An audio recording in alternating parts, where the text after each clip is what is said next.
Hey there, Texas. Well, on this past Friday, April 12th, during the HHSC webinar, we received the first publicly released details on their highly anticipated Texas PDPM model for long-term care Medicaid reimbursement. Most namely that the department's name for the proposed PDPM case mix reimbursement model is PDPM LTC, is intended to determine Medicaid reimbursement for ARDs on and after 9/1/25. The next step is that the department needs to obtain CMS approval on their model before it can be fully implemented in Texas, since Medicaid is a joint state and federally funded program and needs to get approval before it can switch over to the new model.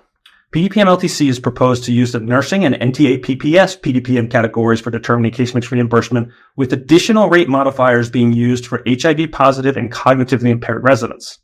This is fairly unusual for a methodology, with most states choosing to move forward with just the PDPM nursing case mix group category for their PDPM Medicaid reimbursement models, with the only state that has chosen to use the NTA and nursing case mix group pair being Wisconsin.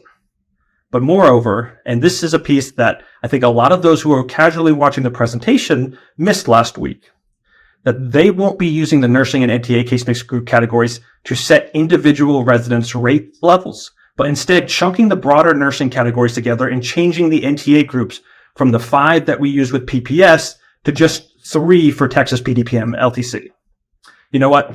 Let's take another look at some of those slides the department presented on Friday to make sure you caught where the model departs from the PPS PDPM that Medicare uses to pay for your Part A patients.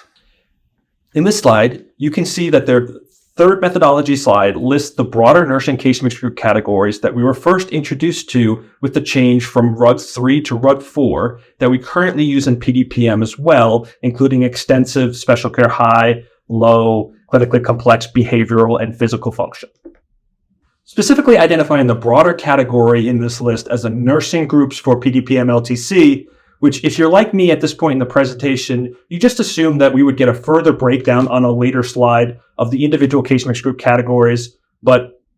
what I found when we moved next to the NTAs,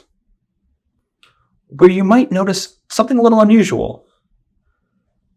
You can see here that there's 3 NTA case mix group categories listed, departing from the 5 used for PPS PDPM. And these NTA point values totals listed are a conglomeration of the different PPS categories that are used for the NTA case mix group.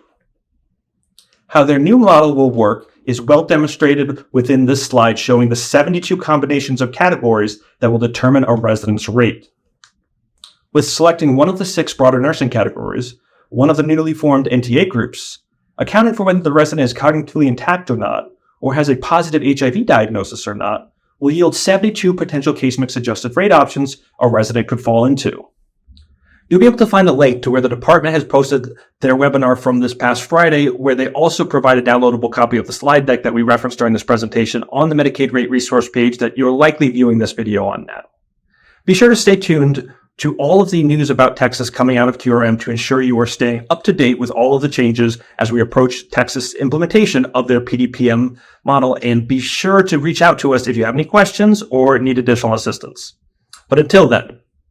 you have a fantastic day, Texas.